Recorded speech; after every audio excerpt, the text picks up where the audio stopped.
Chapter 1, Divine Will versus Human Will. Understanding the hidden forces that shape our lives. At the heart of Paramahansa, Yogananda's teachings is a simple but revolutionary idea. Not all effort is equal. You can push, strive, and plan your life down to the smallest detail and still feel like you're swimming upstream. You can do everything right and still feel something is off, as though life isn't cooperating. According to Yogananda, that friction arises when we act according to human will, disconnected from the deeper intelligence of divine will.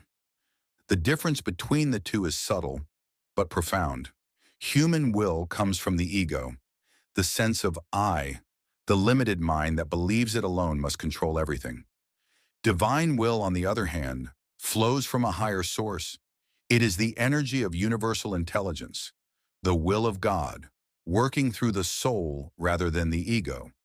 When we align with it, life becomes not effortless, but harmonious.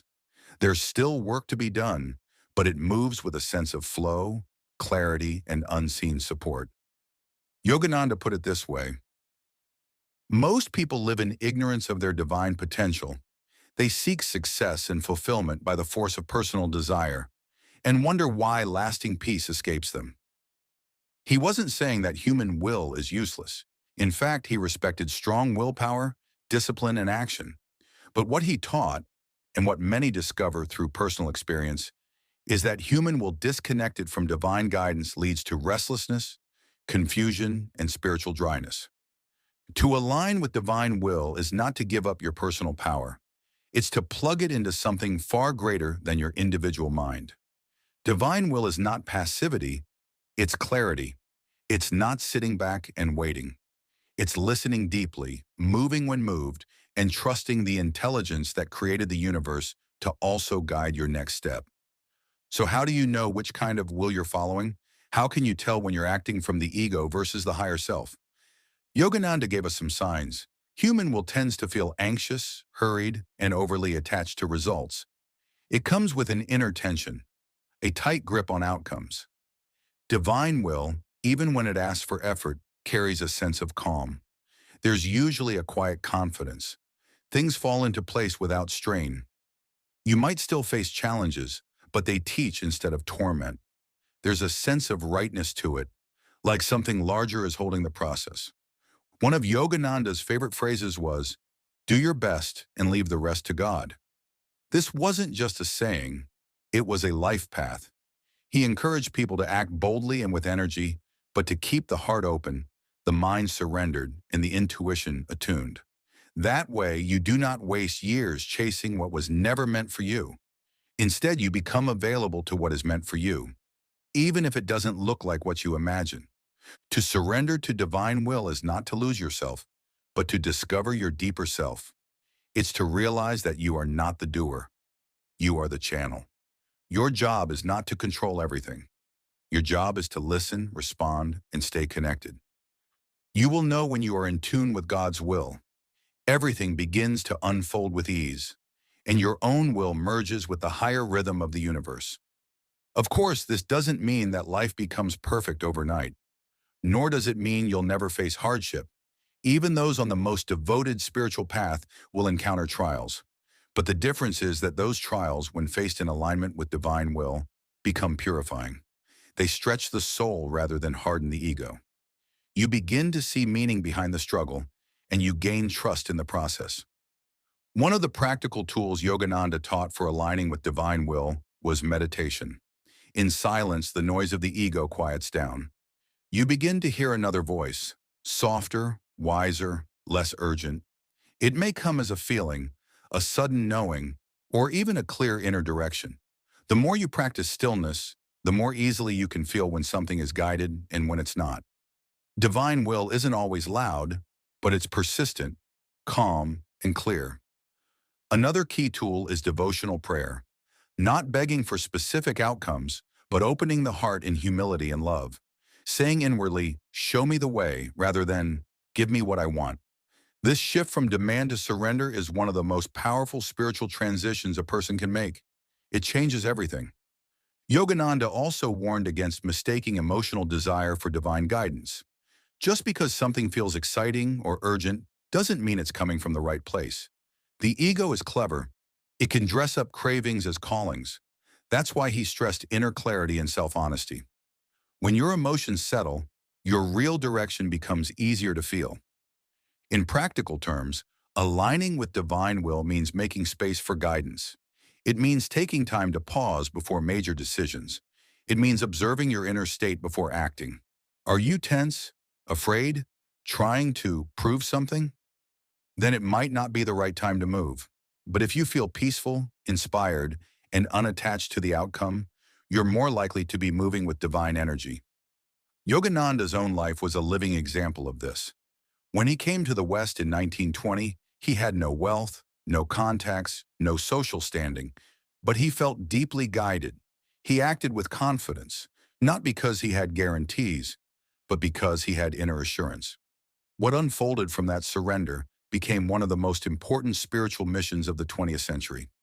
He often said, "God's plan for you is far greater than any plan you can make for yourself, but you must be quiet enough to hear it and humble enough to follow it when it arrives." In the end, the real question isn't, "What do I want?" It becomes, "What is the highest expression of who I am meant to be in this moment?" From there, the answers begin to come. And even when they don't come immediately, there's peace in the waiting, because you're no longer depending on your limited willpower to move the pieces. You're trusting that something higher, something far more intelligent, already knows what to do with your life. Your only task is to stay in tune. That is the essence of aligning human will with divine will. It's not weakness, it's wisdom. It's not passivity, it's partnership. And once you've tasted the clarity and peace that comes with this alignment, you'll never again want to live by force alone. Chapter 2, The Law of Karma, How Every Thought, Word, and Action Shapes Your Destiny. Paramahansa Yogananda taught that life is not random. It is ruled by an invisible but exact law. A law as reliable as gravity, but far more personal. It's not punishment. It's not reward. It's simply cause and effect, woven into the fabric of your existence. That law is called karma. Karma is a word many people have heard, often used casually. What goes around comes around, or it's just karma. But in Yogananda's teachings, karma is not some mystical force waiting to strike. It is the natural result of energy put into motion. And it is governed not by fate, but by consciousness.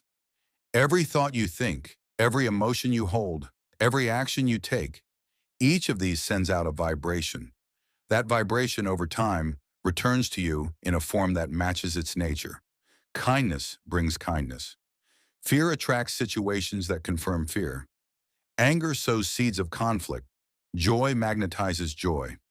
Yogananda said, "Man is a soul and has the power to create his future by his own thoughts and actions. Nothing comes to him unless he has called it forth by his own inner state." This may sound daunting at first, but in truth, it's empowering. Karma means that you are not a victim of chance. Your life has patterns for a reason, and those patterns can be changed, redirected, and purified. He explained that karma operates across lifetimes, not just this one. The soul carries impressions, called samskaras, from past incarnations. These impressions form the mental and emotional tendencies that shape your present life.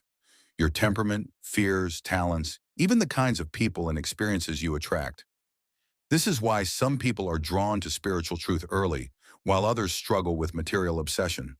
Why one person is born into comfort and another into difficulty. It's not random, but it's also not punishment. Yogananda was clear: God does not judge. Karma is not wrath, it is education.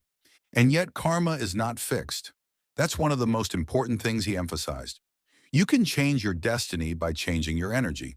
Through meditation, service, devotion, and inner discipline, you can soften negative karma, accelerate spiritual growth, and attract circumstances that align with your highest self. Yogananda described 3 types of karma. 1. Sanchita karma, the accumulated karma from all your past lives. Think of it as your entire karmic bank account. 2nd, prarabdha karma, The portion of that karma which has ripened and is being experienced in this life. This is what you're going through right now, your present circumstances. 3. Kriyamana karma, the karma you're creating in this moment, through your current thoughts, choices, and actions. Most people are unconsciously repeating patterns from prarabdha karma, reacting in the same way to the same situations, reinforcing the same results. But when you become aware, when you pause before reacting, when you choose love instead of anger, stillness instead of drama, you begin to create new karma consciously. Yogananda often said that meditation is one of the most powerful tools for neutralizing karma. Why? Because when the mind is calm and interiorized, you're no longer generating more mental restlessness. You're stepping outside the wheel of reactive energy. You begin to observe, rather than participate in, the habitual cycles that bind you. He said, meditation burns karma. It purifies the seeds of past action before they can bear fruit. Even long-standing karmic patterns can be transformed through awareness. For example, if you've struggled with a repeating pattern in relationships, perhaps abandonment or distrust or emotional chaos, that isn't just bad luck. It's karma showing you where healing is needed. And if you meet that pattern with self-honesty, forgiveness, and conscious effort, you begin to dissolve its power. One of the most beautiful aspects of Yogananda's teaching is that he never made karma sound like a trap. Instead, he spoke of it as a spiritual feedback system, one designed not to punish, but to awaken. Karma exists so that the soul can learn, so that we can see clearly the effects of our inner state reflected back to us, so that we can evolve, step by step, into greater wisdom and love. And he reminded us, good karma is just as binding as bad karma. If it keeps us attached to ego and desire, even pleasant experiences can become obstacles if we cling to them. That's why the highest goal isn't to create better karma. It's to transcend karma entirely. Transcending karma doesn't mean escaping life. It means rising above reaction, acting without attachment, loving without fear, giving without need for recognition. This is where divine will, from chapter 1, returns. Because when you act in alignment with divine guidance, you're no longer generating ego-based karma. You're becoming a channel of spirit, not a producer of new attachments. But until we reach that state, karma is our teacher. It's showing us what we've planted and inviting us to plant something better. Yogananda encouraged people not to fear karma, but to learn from it. He said that even painful circumstances, when met with spiritual awareness, can become gateways to grace. Suffering can humble the ego. Loss can open the heart. Hardship can awaken compassion. Every experience, even the ones we never would have chosen, has the potential to help the soul unfold. He wrote, "This life is your own script. It was written by your past actions, and it can be rewritten by your present understanding. So what can you do today to live in harmony with the law of karma? Start with awareness. Watch your thoughts. Notice your reactions. Pause before speaking. Ask yourself, what energy am I putting into the world right now? Next, take responsibility, not blame, but ownership. If something is recurring, ask why. What pattern am I still feeding? What belief am I still holding? Then practice conscious creation. Replace criticism with kindness. Choose patience over irritation. Act from your values, not your moods. And finally, cultivate stillness. Whether through meditation, prayer, or silent reflection, return daily to the quiet center within. This is where the seeds of karma dissolve. This is where new freedom begins. The law of karma is not against you, it's for you. It is one of the most compassionate laws in the universe because it always offers you the chance to choose again, to grow, to rise, to step into the life your soul has been longing to live. And when you understand karma not as punishment, but as opportunity, that's when you begin to live with power, purpose, and peace. Chapter 3, The Power of Thought. How your mind shapes your reality. Paramahansa Yogananda taught that thoughts are not invisible. They are not weak or abstract or harmless. Thoughts are energy, subtle but powerful forces that influence everything you experience. And when repeated with feeling and focus, they shape not only your inner world, but your outer reality as well. We tend to think of thoughts as private, passing things. We believe they begin and end in the mind. But Yogananda made it clear. Thought is vibration. Every time you think something, you're sending out a signal, and that signal has consequences. Just like a radio station broadcasts a specific frequency, your mind is constantly broadcasting the quality of your consciousness into the world around you. He said, thoughts are universal, not individual. Each mind is like a broadcasting station, sending out vibrations and attracting back to itself vibrations of like nature. This idea is far more than positive thinking. It's metaphysical law. Your mental patterns act like magnets. Fear draws fear. Anger attracts conflict. Joy draws joyful experiences. Love calls forth love. The thoughts you habitually think become the blueprint for your circumstances, relationships, and future choices. This is why Yogananda emphasized mental discipline as a core part of the spiritual path, because it's not enough to meditate for a few minutes each day and then let your thoughts run wild for the other 23 hours.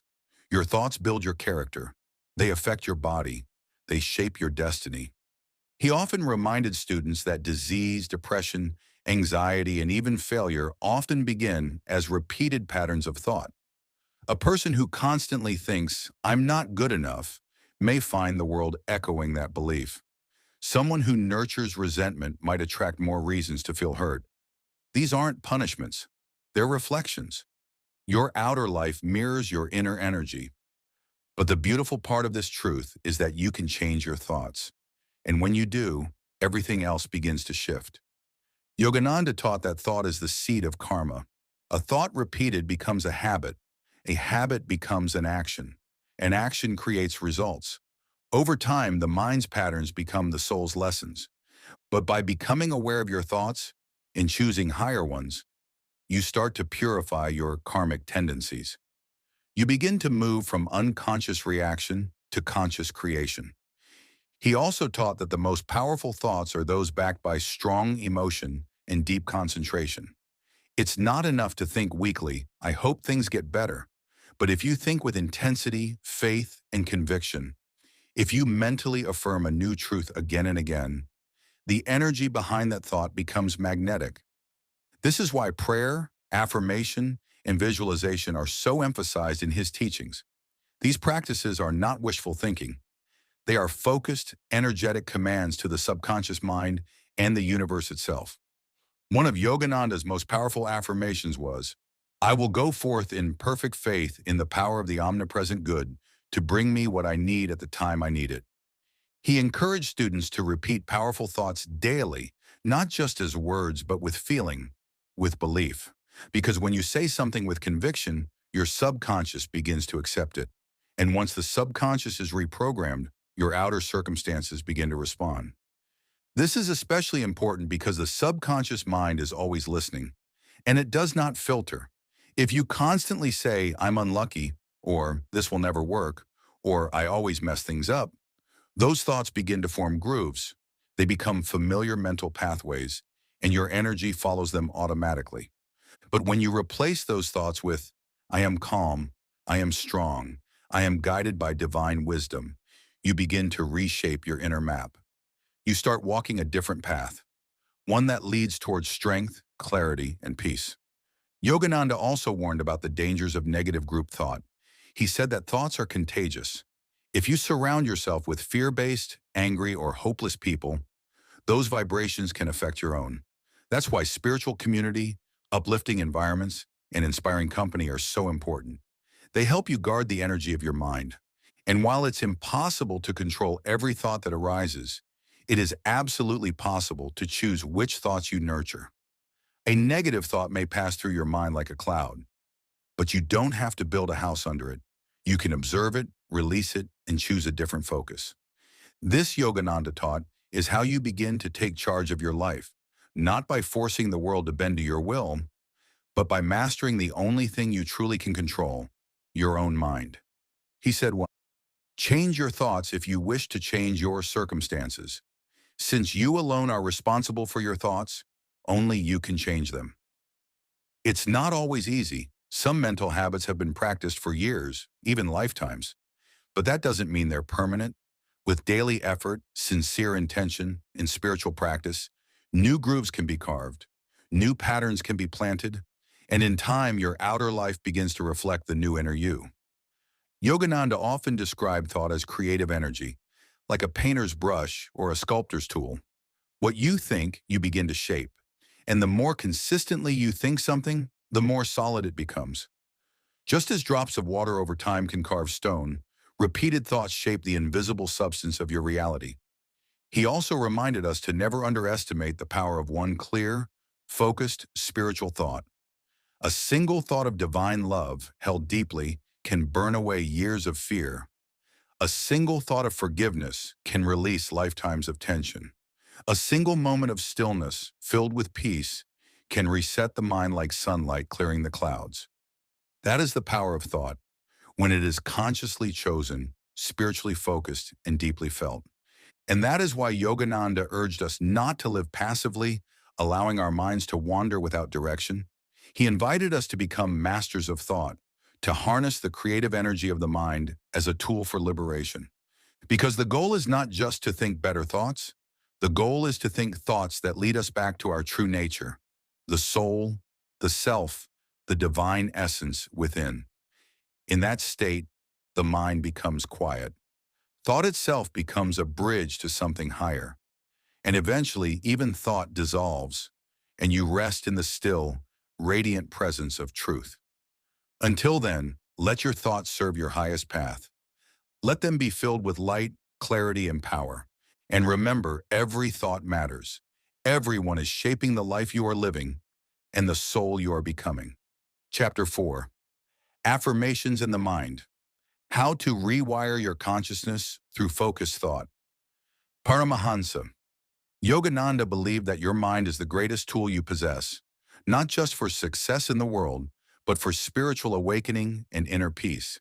He taught that the mind is constantly shaping your life through repeated thoughts, beliefs, and emotional patterns. And one of the most direct ways to guide the mind, to train it and transform it, is through the use of affirmations. In Yogananda's teachings, an affirmation is not a casual or superficial statement. It's not something you say once and forget. It is a conscious declaration of truth, repeated with deep attention and energy, meant to impress itself upon the subconscious and realign your vibration with the divine. He explained that the mind is like soft clay, always being shaped by your most dominant thoughts. But the deeper layer, the subconscious mind, holds on to old imprints, beliefs formed in childhood, past trauma, or even previous lifetimes. These beliefs quietly influence how you think, feel, and act, often without your awareness. That's why affirmations are so powerful. When practiced regularly and with feeling, they don't just create new thoughts, they rewrite the subconscious programming that's been holding you back. Yogananda said, "Words saturated with sincerity, conviction, faith, and intuition are like highly explosive vibration bombs, which when set off shatter the rocks of difficulties and create the change desired." This is the essence of affirmations in his teachings. They are not passive. They are vibrational commands, and the energy behind them matters even more than the words themselves. If you say, "I am strong," but you don't feel strong, and you don't believe it, the affirmation has no power. But if you repeat it daily with growing conviction, that thought begins to rewire the subconscious. Slowly but surely, your inner dialogue changes, and with it, your energy, your confidence, and your experience of life. Yogananda often gave his students specific affirmations to practice. These weren't vague. They were sharp, direct, and emotionally charged. For example, "I am fearless, I am strong, I am calm in the face of all tests. I relax and cast aside all mental burdens. I live in the perfect peace of God. My body is a perfect manifestation of God's healing power. I am whole. I will think, speak, and act rightly, for I am a divine child of God." He advised people to repeat these affirmations mentally, vocally, and eventually silently, moving from external repetition into deep internalized belief.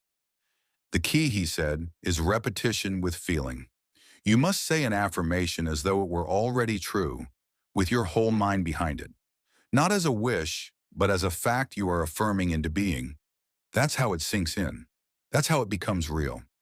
Yogananda emphasized that most people are affirming negative things all day long, without realizing it. Statements like, I can't handle this, or I'm unlucky, or people always let me down are affirmations too. They may not be intentional, but they're still shaping your vibration. Your subconscious doesn't care whether you meant it or not. It records whatever is repeated with emotional energy. So to reprogram your mind, you must become deliberate. Instead of letting your thoughts drift into self-doubt, you begin to take command of the mental current. You replace fear with strength. You affirm calm instead of anxiety. You speak truth to the part of you that's forgotten who you really are. This doesn't mean ignoring your feelings or pretending everything is fine. Yogananda never encouraged denial. Instead, he taught that affirmations are a tool for lifting your consciousness, not by suppressing pain, but by holding a higher vibration long enough that your energy begins to rise to match it. He often spoke about the power of voice in affirmations. The tone matters. The vibration of your words affects your nervous system. He recommended beginning with strong, audible affirmations, sometimes even shouting them with intensity to override mental passivity, and then gradually quieting them until the words vibrate inwardly with silent strength. He said, affirmations must be repeated with ever deeper attention until they are registered in the subconscious mind, and from there influence the conscious mind and ultimately the body. This is why affirmations are more than just a psychological trick. In Yogananda's view, they're a spiritual tool, a way of aligning yourself with your soul's true nature. You're not affirming something false. You're calling forth a deeper truth. You're saying, this strength already lives in me. I am bringing it to the surface. Yogananda also believed that affirmations should be practiced during meditation, when the mind is calm and the inner faculties are more receptive. In this state, the subconscious is more easily influenced, and the words you repeat go deeper. When paired with breath awareness or concentration at the spiritual eye, the point between the eyebrows, affirmations take on a heightened potency. He encouraged people to use affirmations for all areas of life, not just spiritual growth, but health, relationships, work, and even abundance. There is no area of life that cannot be elevated by shifting the mind. For example, if someone is struggling with self-worth, he might recommend repeating, I am a child of God. I am worthy of love, strength, and success. If someone is battling illness, the light of God flows through every cell of my body. I am whole. I am well. If someone feels lost or uncertain, divine wisdom guides me. I walk in faith, not fear. In each case, the affirmation isn't just a phrase. It becomes a mental posture, a new identity, a seed planted in consciousness. Over time, with repetition, those seeds begin to grow. Yogananda was also clear that affirmations are not a substitute for action. They are the foundation for right action. Once your mind is aligned with truth, you're more likely to make good decisions, stay calm under pressure, and remain open to divine guidance. Affirmation supports willpower. It strengthens clarity. It builds the inner magnetism that draws success, not by force, but by resonance. And perhaps most importantly, affirmations keep you connected to your higher self. They remind you of what's real, even when your circumstances try to tell you otherwise. They bring light to the darker corners of the mind and gently shift your attention from fear to truth, from ego to soul. Yogananda once wrote, the strongest walls are not built of stone, they are built of thought, and the strongest protection is the conviction in your own divine nature. That's what affirmations give you. Not empty hope, but spiritual protection. Not fantasy, but a firm hold on a higher truth. They help you build new inner architecture, one thought, one word, one moment at a time. So if your life feels scattered, if your mind feels noisy, if fear or doubt have become the dominant voice in your head, start small. Choose a single affirmation that feels true to your soul. Repeat it every morning, every evening, in the mirror, on your walk, in meditation. Say it like you mean it, and then say it again. Because every time you affirm the truth, you're not just saying words. You're sending a message to your subconscious. You're shifting your vibration, and you're stepping into the life your soul came here to live. Chapter 5, Material Success with Spiritual Integrity, How to Thrive in the World Without Losing Your Soul. Paramahansa Yogananda never asked his followers to abandon the world. He wasn't a renunciate in the traditional sense, turning away from material life to find God in isolation. Instead, he taught that spiritual growth and material success are not enemies. In fact, when approached with the right attitude, they can support each other. To Yogananda, the true goal of life is union with the divine, self-realization. But that doesn't mean you need to live in poverty or shun ambition. He made it clear. It's not material success itself that's the problem. It's attachment, ego, and disconnection from spirit that cause suffering. He said, "You do not have to struggle to reach God, but you do have to struggle to tear away the self-created veil that hides him from you." That veil is often made of restlessness, desire, fear, and false identification, thinking you are only the body, the job, the personality. But once you learn to act in the world without being ruled by it, success becomes a tool, not a trap. Yogananda believed that prosperity, if used wisely, can support spiritual living.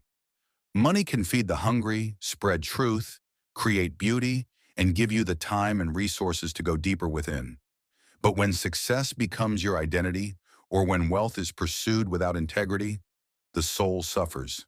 Not because God punishes you, but because you lose your center. He taught that balance is the key.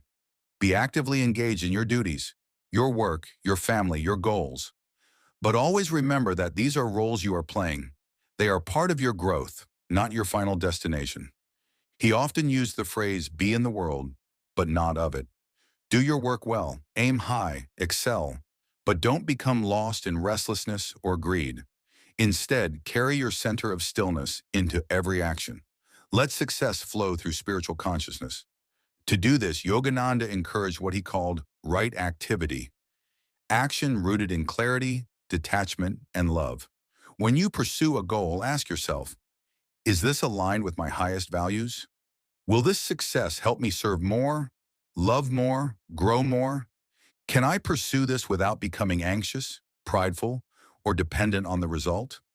If the answer is yes, go forward boldly. As he said, spiritual success lies in performing duties wisely and unselfishly with the consciousness of God's presence. This is the heart of karma yoga, working without attachment to outcome. When you act from joy and purpose rather than fear and need, your energy becomes magnetic. You begin to attract the right people, opportunities, and resources, not through force, but through alignment. Yogananda often spoke about divine success, the kind of success that arises when the ego steps aside and the soul takes the lead. It's not just measured by money or achievement, but by inner peace, mental clarity, and usefulness to others.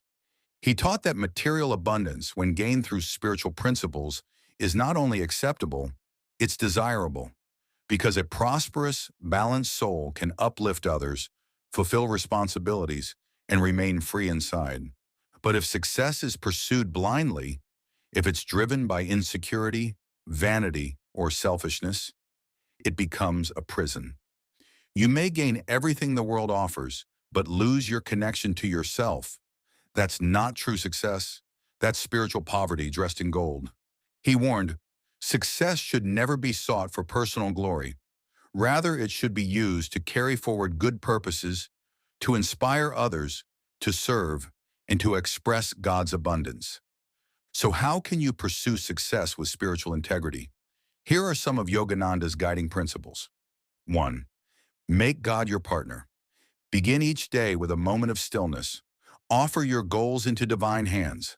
Ask for guidance, clarity, and strength, not just for personal gain, but for right action. When you invite higher wisdom into your plans, you elevate the entire process. 2. Work with joy, not tension. Anxiety blocks intuition. Restlessness disrupts flow. Yogananda taught that calm concentration is the most powerful tool for both worldly and spiritual achievement. When you work from inner peace, you work efficiently and your mind stays clear. 3. Detach from results. This doesn't mean indifference. It means doing your very best and then letting go of the outcome. Trust that the right results will come in the right time. Clinging to control only creates frustration. Freedom comes through surrender. 4. Use your gifts in service. Whatever your talent, business, art, teaching, healing, use it to uplift others. Success that benefits only yourself is hollow, but success that blesses the world feeds your soul as well. 5. Give back. Be generous. Share your abundance. Support others on their path. Yogananda often said that giving attracts more to give. When your wealth becomes a tool for good, it multiplies in ways far beyond the material. He also reminded us that inner success must come first. Outer achievements can be taken away. Careers end, wealth fades, status changes. But the peace you build inside, the strength of your character, the clarity of your mind, these are lasting, he said. Success or failure is determined in your own mind. When you live with inner calmness, no outer event can disturb you. Yogananda encouraged people to meditate daily, not as an escape, but as a foundation. When you begin your day in silence, the noise of the world doesn't shake you so easily. You carry that peace into your actions. You listen more, react less, choose better. And that creates a kind of invisible success, the kind that can't be measured, but can be felt by everyone you meet. He also spoke of intuition as the compass for wise action. When you're calm and spiritually attuned, you make better decisions, not based on fear or impulse, but on quiet knowing. That's how you stay in integrity even under pressure. That's how you know which opportunities to pursue and which to walk away from, even if they seem tempting. So many people chase success at the cost of their health, their families, their values. But in Yogananda's view, true success uplifts every part of your life. It brings balance, not burnout. It deepens your sense of purpose. It feels right in your spirit, not just on paper. And the most beautiful part? You don't have to choose between the material and the spiritual. You only have to stay centered in who you really are and let your actions reflect that truth. You are not here to shrink or to struggle. You are not here to escape the world. You are here to live fully, with power and peace, with joy and generosity, with focus and faith. Yogananda said, "Seek God first and everything else will follow. He is the secret of all success." When you put spirit at the center of your success, the rest begins to align.